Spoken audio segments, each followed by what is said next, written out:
Hello everyone, कैसे हैं आप सब लोग। आज मैं एक ऐसी कहानी सुनाने जा रही हूँ। शायद आपको इसके बारे में आस-पास आप रहते भी हो तब भी आपको शायद इसका पॉजिटिव पार्ट पता हो, लेकिन कभी आपने सोचा भी नहीं होगा कि इस टाइप की चीज़ें भी हो सकती हैं आस-पास। आपने कभी सोचा है कि जिस रास्ते पर हम चल रहे हैं, क्या उस रास्ते के नीचे भी कुछ ऐसी चीज़ें हो सकती हैं जो हमारी रूह कँपा दें? इसीलिए मैं आज आपके सामने एक ऐसी कहानी लाने वाली हूँ जो आपके रोंगटे खड़ी कर देगी। आपने कभी सोचा भी नहीं होगा कि ये चीज़ें भी एग्जिस्ट करती हैं। क्या आपने कभी सोचा है कि किसी का श्राप किसी के मुँह से बोली गई बात आपका पूरा अस्तित्व ही ख़त्म कर दे इस दुनिया से?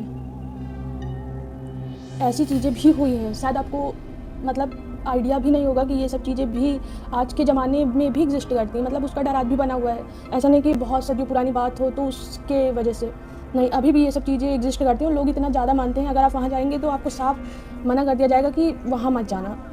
वहाँ अगर गए तो तुम या तो इतना डर जाओगे कि उससे बाहर नहीं निकल पाओगे, या तो फिर चले गए तो वापस नहीं आओगे, इतना डर जाओगे। तो शुरू करते हैं। कानपुर के गंगा नदी के किनारे जाजमऊ किले की।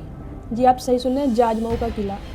हो सकता है बहुत ऐसे लोग होंगे कि पहली बार नाम भी सुन रहे होंगे, लेकिन ये बहुत ही पुरानी घटना है। बहुत ही पुरानी घटना, लेकिन आज भी इसका अस्तित्व जिंदा है। लोग वहाँ पे अगर आप जाएंगे तो ये कानपुर में स्थित है जाजमऊ का किला। कानपुर में गंगा नदी बहती है, उसी के जस्ट साइड में ही है, तट के बगल में। तो वहाँ लोग बोलते हैं कि दिन में तो सब नॉर्मल रहता है। आप जाओगे तो आपको अगर आइडिया नहीं तो आपको पता भी नहीं चलेगा कि क्या चीज़ें हैं, यहाँ पे कुछ था भी या नहीं। लेकिन वही है कि अगर आपको वहाँ का इतिहास पता है या किसी ने आपको बताया, किसी ने रोका आपको, तो आप हो सकता है कि आप दिन में भी ना जाएं। ऐसी चीज़ें भी एग्जिस्ट करती हैं। तो मैं आपको सुनाने जा रही हूँ गंगा नदी के किनारे जाजमऊ किले की। वहाँ दिन में तो सब नॉर्मल रहता है, लेकिन बोलते हैं कि रात में वहाँ के जो मछुआरे हैं, जो नदी में बोटिंग वगैरह करते हैं, उन्होंने एक्सपीरियंस किया इस चीज़ का। वो बोलते हैं कि जब वहाँ हम कभी भी रात में कभी बोटिंग करने का टाइम होता है, कभी हमने बोटिंग की होगी, तो वहाँ रात में घोड़े के जो टापू हैं, जो घोड़े के जो पैर टक टक टक टक टक टक टक टक होता रहता है, उसकी आवाज़ें आती। जैसे लगता है कोई, जो पहले पुराने ज़माने के महाराजा राजा नहीं होते थे, अपने युद्ध के लिए जाते थे घोड़े से, तो वो टक टक टक टक टक टक टक बोलता था। ऐसी आवाज़ें आती हैं, ठीक है।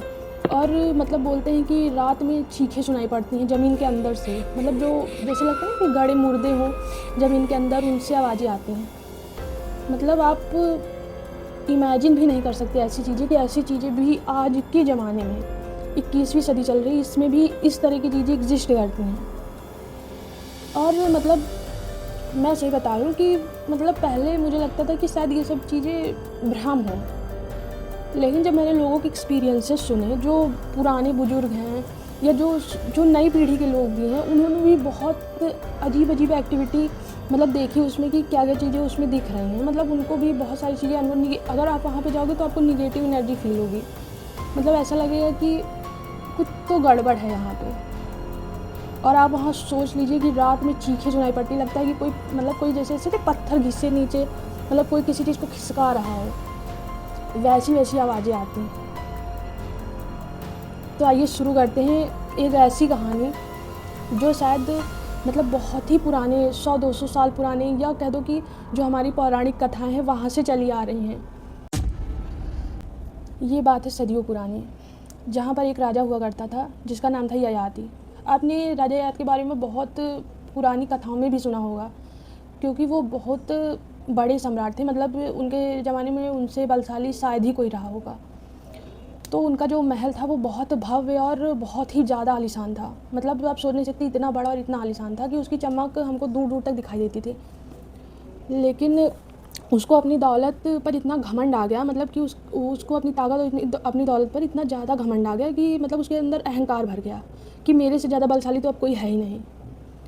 तो उसी दौर में उसी जाजमऊ के किले के पास एक संत रहा करते थे, एक संत ऋषि। पहले के ज़माने में बहुत सारे संत ऋषि रहा करते थे जो बहुत दिनों दिन तक अपनी गुफाओं में तपस्या करते थे, पहाड़ों पे जाके तपस्या करते थे। मानते हैं कि बहुत ही ज़्यादा वो शक्तिशाली होते थे।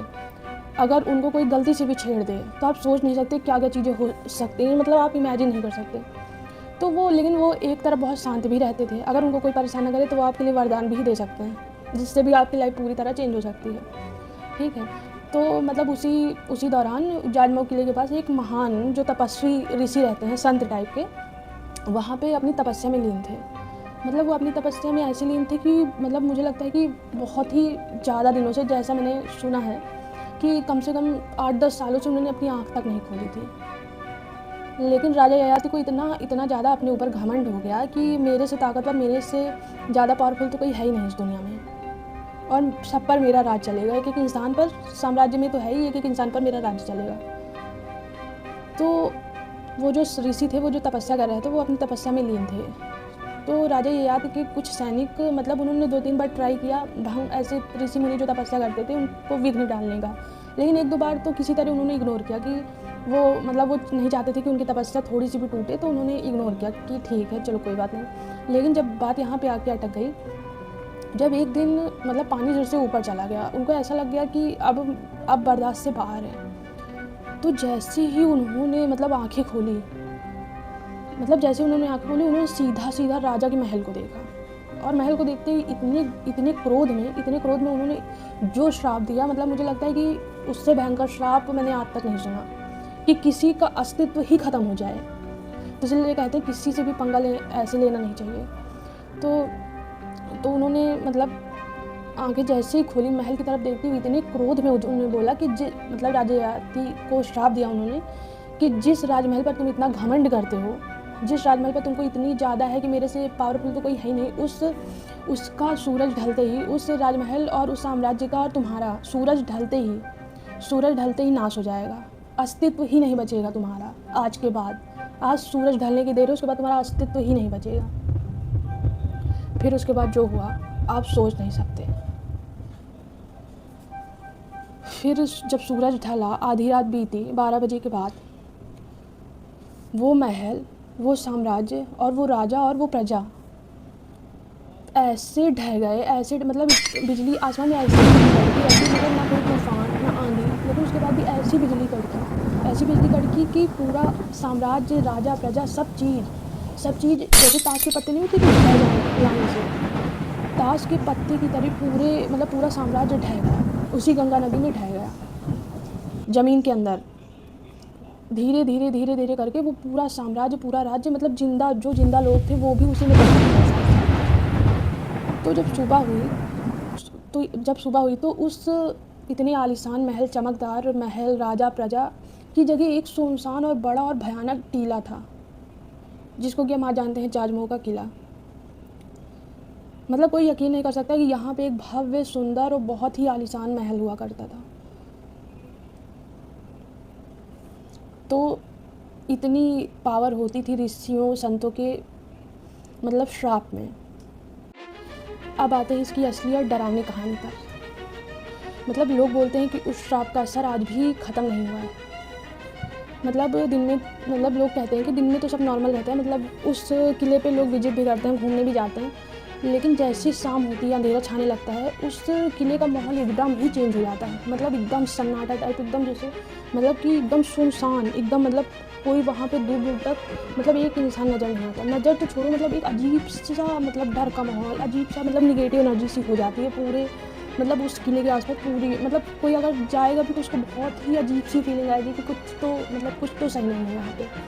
मतलब लोग बोलते हैं, जो वहाँ के मछुआरे हैं जो रात में मतलब बोटिंग वगैरह कभी करते हैं, उन्होंने बोला है कि मतलब वहाँ से बहुत अजीब सी उनको चीखें सुनाई देती हैं। रात में लगता है कि कोई बुला रहा है, कोई मतलब रो रहा है, ऐसी चीखें उनको सुनाई पड़ती हैं। और मतलब कई लोगों ने तो ये भी देखा है कि वहाँ लगता है कि कोई जो सैनिक नहीं होते जो मतलब किले का चक्कर काटते थे, तो उनसे घोड़ों के जो टापू होते हैं उनकी मतलब टक टक टक टक करके पूरी बहुत आवाज़ें आती हैं। मतलब इतनी आवाज़ें आती हैं कि अगर आप सुन लेंगे तो आपको लगेगा कि क्या हो रहा है। मतलब जैसे जो पुराने जब साम्राज्य रहते थे तो जो घोड़े से सैनिक चक्कर नहीं काटते थे पूरे किले के रक्षा करने के लिए, ऐसा लगता है कि मतलब पूरे जाजमऊ के पूरे किले में मतलब सैनिक ऐसे चक्कर से काट रहे हैं रक्षा करने के लिए। तो अगर आप कभी ऐसा कुछ सुने कभी आप, तो आप क्या जाना चाहेंगे ऐसी जगह? तो वहाँ के जो बूढ़े बुजुर्ग हैं, जो मतलब थोड़ा एक्सपीरियंस लोग हैं, वो मतलब अभी भी रात के समय में सूरज ढलने के बाद वहाँ मतलब नज़दीक जाने से भी बचते हैं। मतलब उनको अभी भी इतना ज़्यादा उनके मन में खौफ भरा हुआ है कि मतलब जैसे ही सूरज ढलेगा, दिन में तो सब ठीक है, लेकिन जैसे ही सूरज ढलेगा एकदम नज़दीक जाने से भी बचते हैं, क्योंकि उस श्राप का असर आज भी मतलब लोग मानते हैं कि उस श्राप का असर आज भी है। तो जाजमऊ के किले की ये कहानी आपको कैसी लगी, तो आप प्लीज़ कमेंट में बताइए और प्लीज़ सब्सक्राइब कर दीजिए।